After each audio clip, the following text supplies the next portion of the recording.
Hello, hello, hello. This is Hilda Kalap, our mindset and well-being mentor. How are you, Hilda? Yeah, I'm good, Janu. How are you?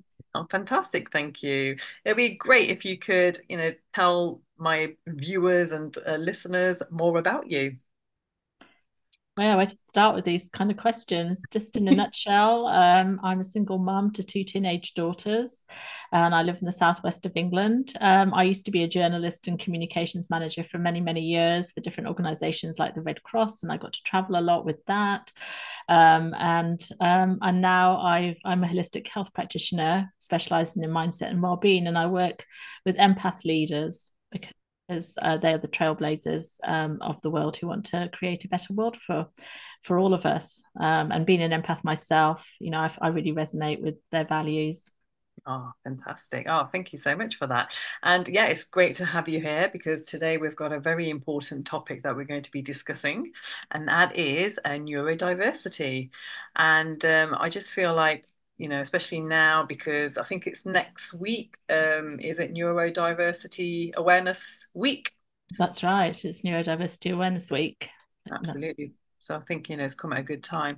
And just to kind of maybe introduce the topic to those who may not be aware of this term.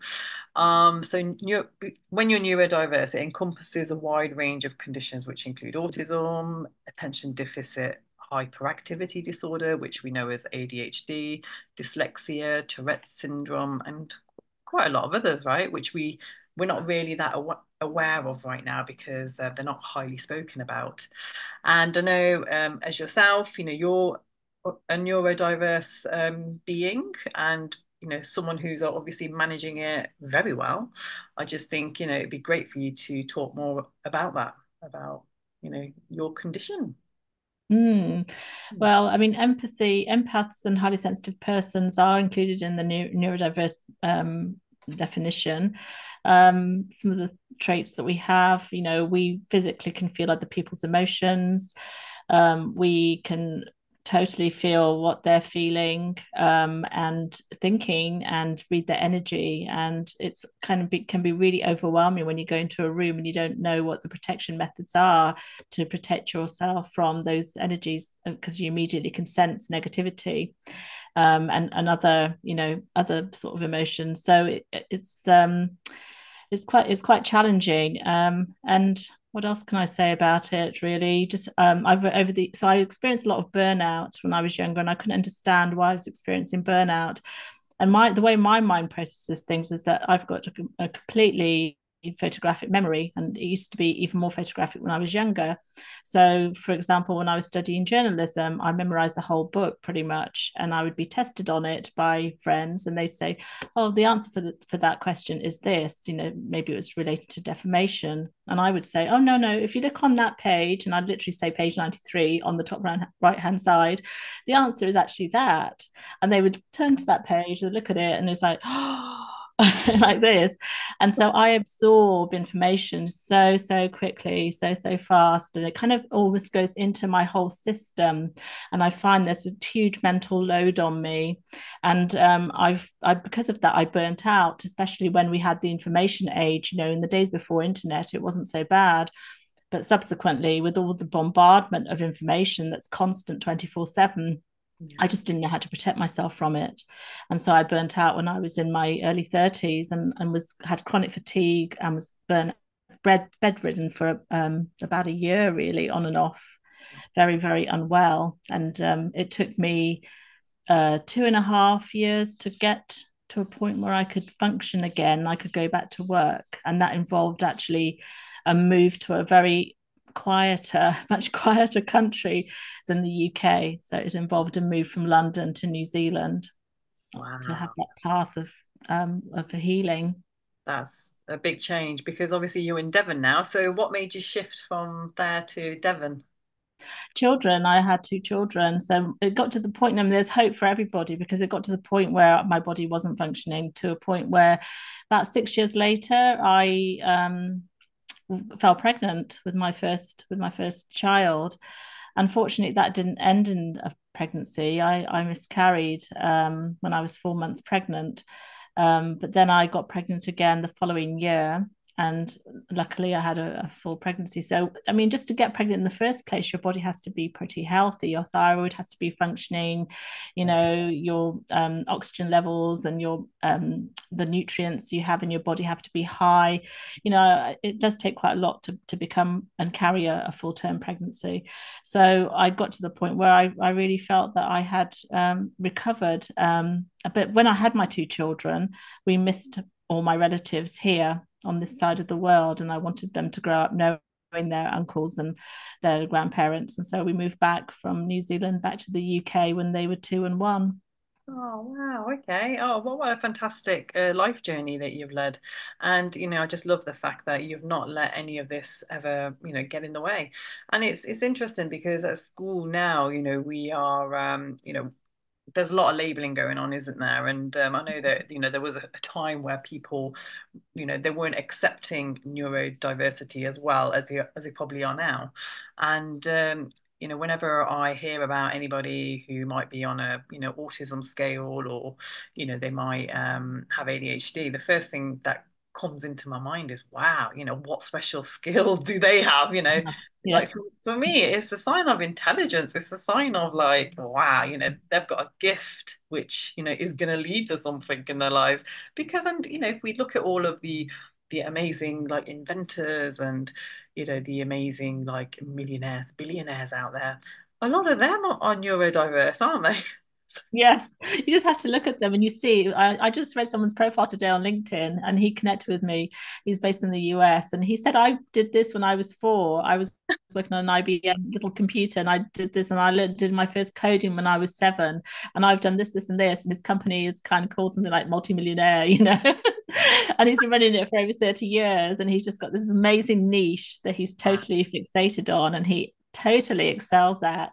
And he's Wow. known since he was very young what he wanted to do, and good on him because often we're just diverted from our life purpose, from our zone of genius or whatever you want to call it. And he wasn't.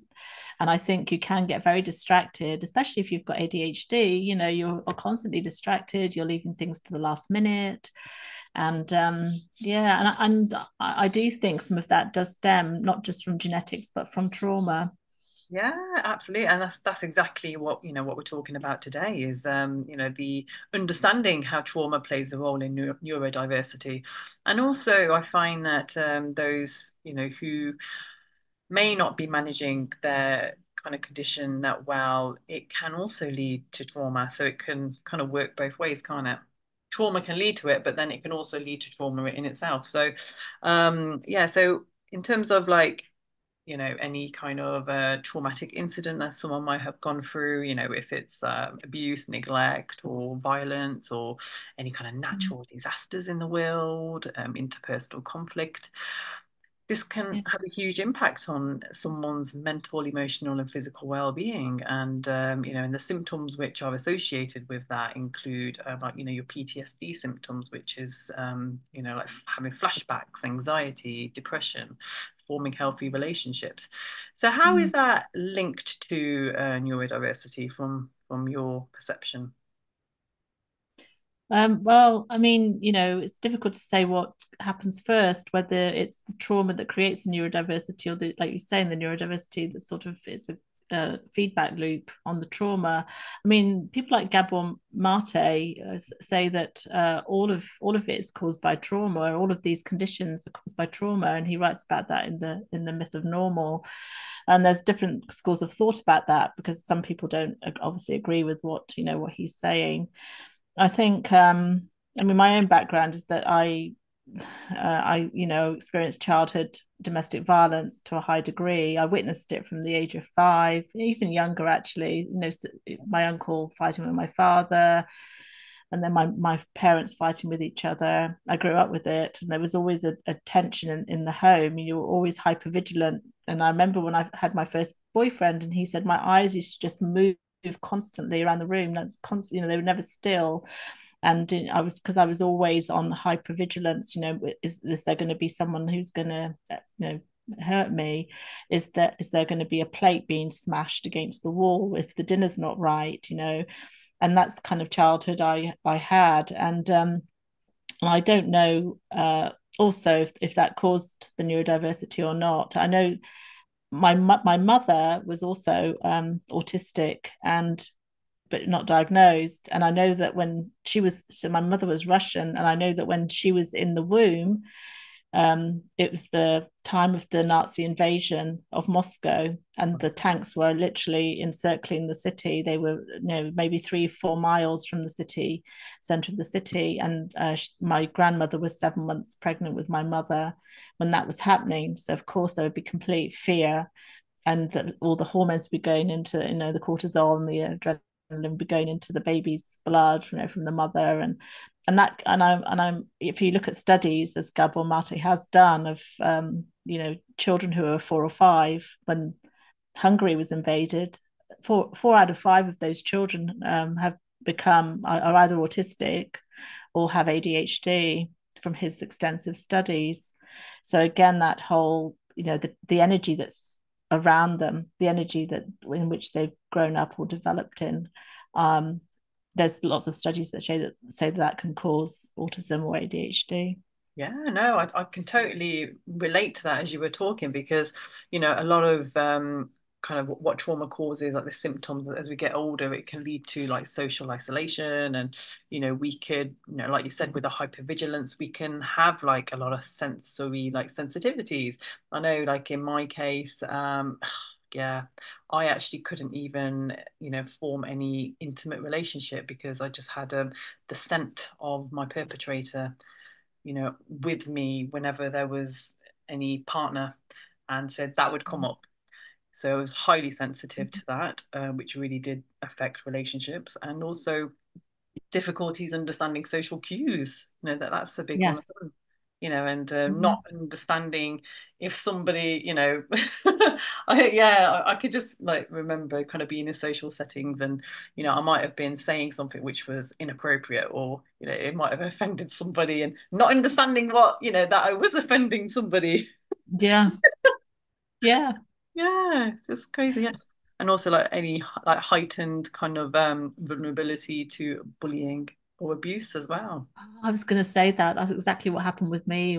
That's what also contributed to the burnout when I was in my early 30s. I was working for the largest public relations consultancy in the world at the time on a good salary and in London, in Canary Wharf. And I had a bullying manager, and I was just because my energy had been so depleted because of all this bombardment of information, and I also suffered massive imposter syndrome.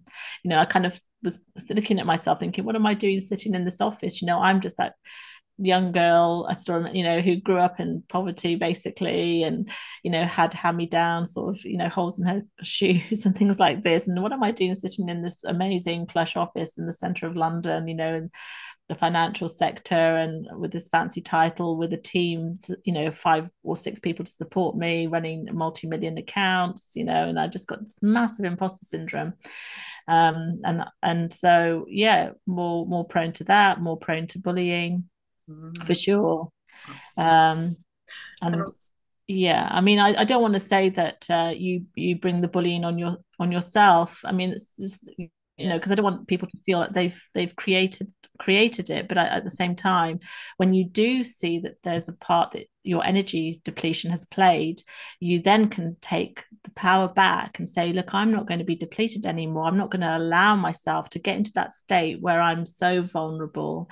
I'm going to find my support mechanisms, because I was very, very isolated when I had that job. I just come back from living in India, and I had all my friendship group had gone, and I'd been away for 2 years, and I was always thinking, I want to go back to India. I don't want to be here. So it was all these circling thoughts going on, and I just kind of created this storm, I suppose, where it all just fell in on me. But that was the beginning of my spiritual awakening.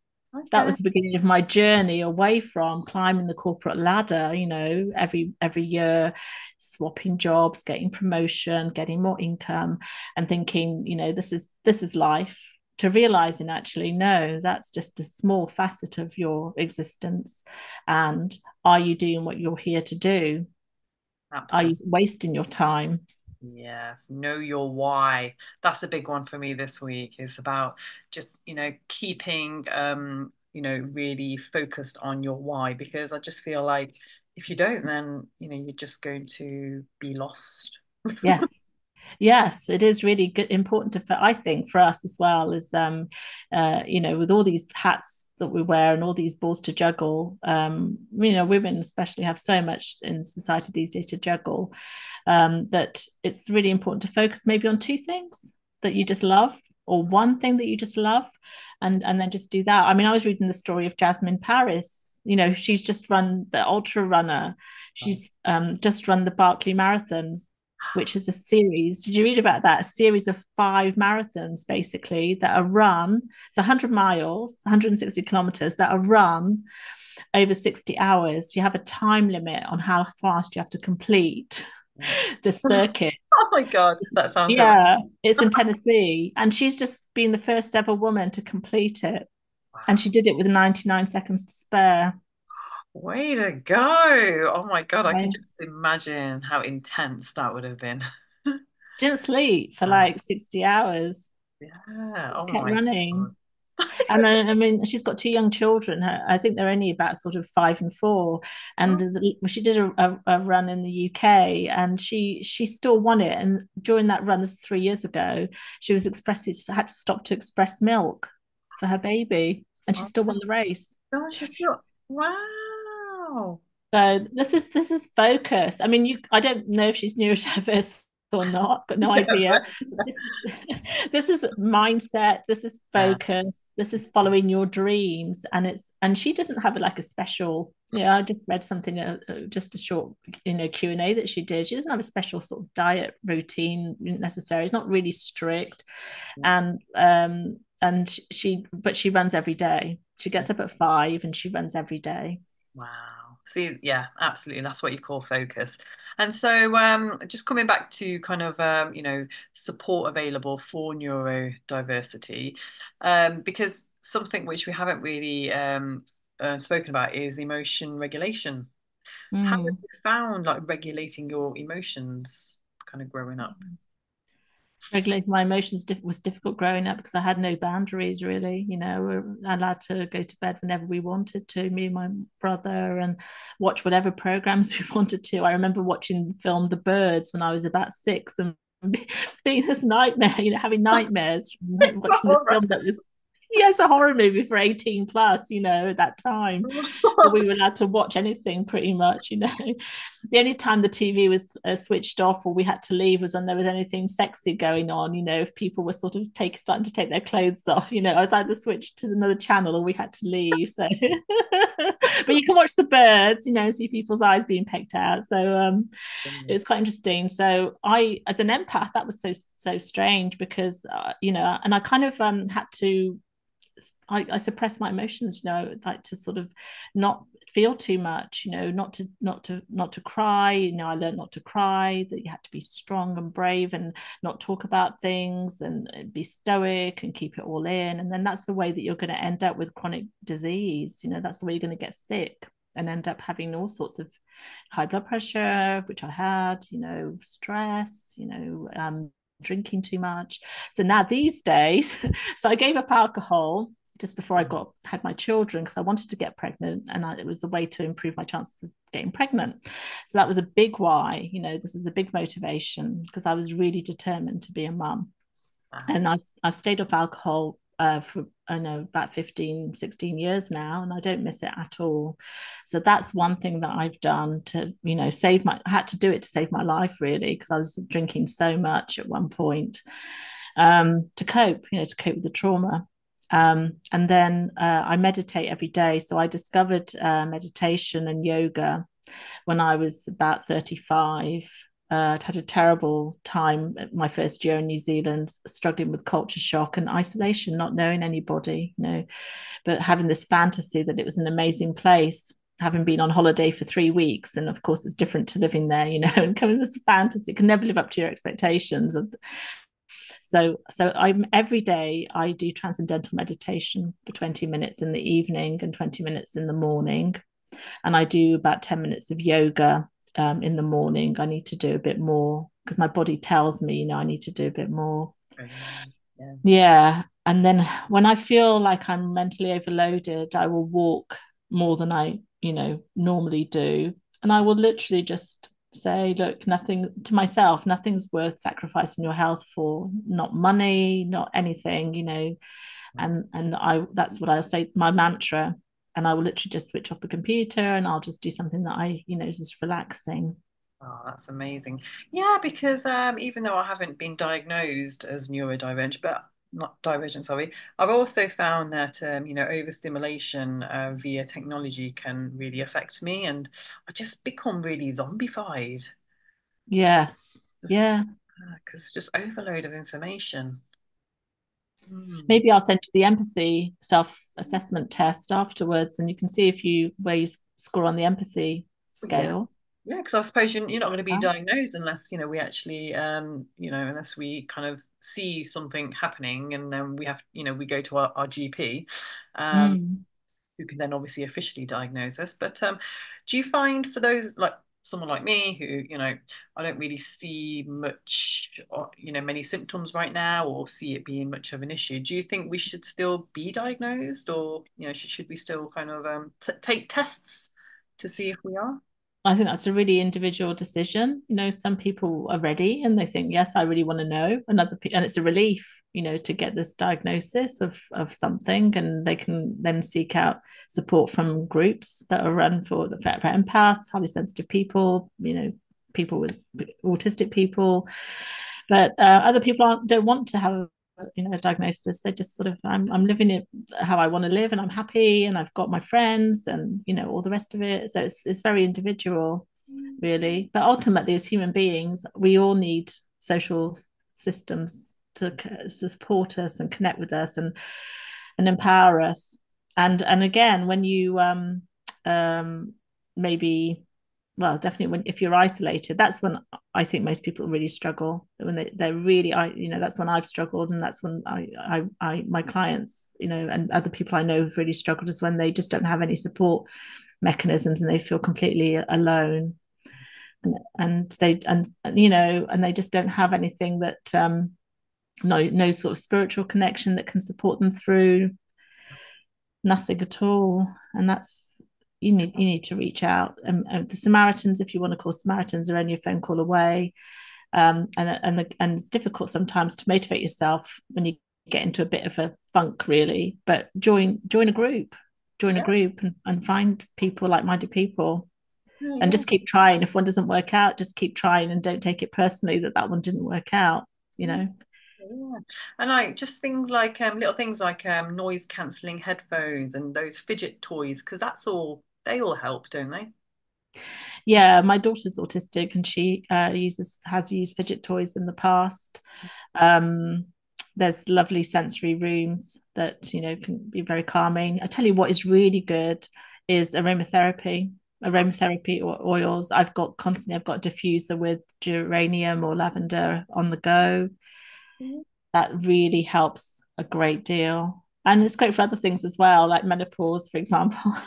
Yeah. Yeah, so it's got double the win-win. Yeah, absolutely. Oh my God, yeah, I love lavender. And it's just little things like this which can just make a huge difference in our everyday functioning because like I have so many oils in the house, but I don't even use them because I need to know my why. I need to understand why do I need to Oh use yeah. these? Yeah.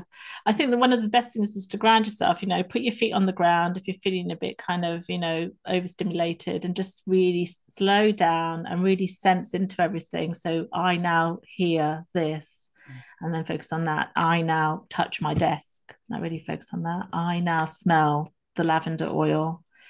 Yeah. All of that, just really sense into everything. I'm doing a bit more study on the vagus nerve. Have you done much study on that at all? Yeah, I've spoken about it a lot, but yeah, it's a really big one when, in trauma. Mm. Yeah, and I think that's absolutely key, because the vagus nerve is the longest nerve in the body, and it actually goes from your voice down to your vulva, in a woman, and there's a link between the two. And when you're at the height of your creativity, you're also sexually empowered. Being sexually empowered increases and augments your creativity because of the connection with, with the chakras and the nerve, and it connects to the voice box, and then you're able to actually voice more really confidently what you want to say, and who, and the way you appear in the world. So great for public speaking, great for singing, great for doing podcasts like this, radio shows. You're suddenly not afraid of public speaking, or not afraid of trying it. And then of course with practice you become more confident, and that it's interesting how the two are kind of connected, the sexual empowerment, the creativity, and the public speaking. Wow, yeah, and I guess you're going into the feminine energy there as well, and Feminine energy, yes, yeah, oh, I love that. And it's like even in Kundalini as well, they deal a lot with that, because that is like the Kundalini kind of, yeah, the energy which goes down through through your spine, which grounds us. Yeah, it's amazing. But yeah, I feel, we've covered quite a lot today. And, I just feel that any kind of grounding exercise, self-soothing techniques that, people can learn it's just good for everybody. You don't need to be neurodivergent to practice these amazing habits, daily habits. Just kind of, implementing them into your daily lives, even if it's kind of a few minutes a day, right? It can make a world of a difference. And ultimately, what we're trying to do is trying to build resilience, and to try and, foster those healthy relationships, and by, maintaining good emotion regulation, which again yeah, is a big one in trauma. So, yeah. yeah, But it okay. all starts with us individually, doesn't it? It all starts with feeling that you're worth spending that time on. I'm going to get myself, like Jasmine Paris, out of my seat, and I'm going to just do that walk, for half an hour, and then I'm going to do it tomorrow for an hour uphill, and I'm going to just do it every day, because I deserve that time. I don't want to always be constantly, a lot with empaths and neurodiverse people, they sort of kind of can be running around after other people, empaths for sure. Everyone else's needs come first. I don't matter. There's a standard kind of way of thinking, I want to be of service, but you're over giving. So it's kind of that's the trick, really. Seeing yourself as, you've got to, for want of a better way of expressing it, you've got to fill your cup, and what you're going to do to fill your cup. Oh, wow, definitely, definitely. Oh, wow. Thank you so much, Hilda, for sharing your wisdom, your knowledge, and also your personal experience on this very important topic. And so, yeah, I just feel like, you're doing such a fantastic job out there, and you're inspiring so many people. And, please do let everybody know where they can find you. Yeah, sure. So my website is www.hildakalap.com. You can find me there. I'm also on LinkedIn, just my name there, and also Facebook and Insta. So yeah, just to get in touch. Any questions, happy to help. I'm frequently posting with lots of advice and information that might resonate with you. So thank you, Anu. Yeah, fantastic. And I will be adding all the links with this episode, so they can contact you, if they wish to find out more. And thank you so much, everybody, for listening and watching in. We really do appreciate having you with us, and sharing this journey with us.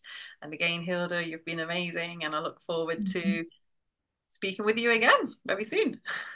Thanks very much, Anu. It's been a pleasure. Thanks. Bye.